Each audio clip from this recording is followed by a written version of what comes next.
से आज पता चला कि वहाँ शायद ये रिवाज है कि वो मौलवी साहब को बेचते हैं।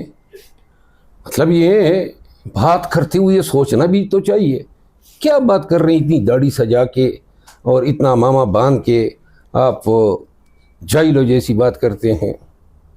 जिहाद की बात की गई तो आपने एक बयान दिया कि सबसे पहले तो मौलाना को निकलना चाहिए, अपनी गाड़ियाँ बेच के, अपनी चीज़ें बेच के। देखिए, जिहाद के हवाले से उलमा के काफ़ी बयानात आए हैं।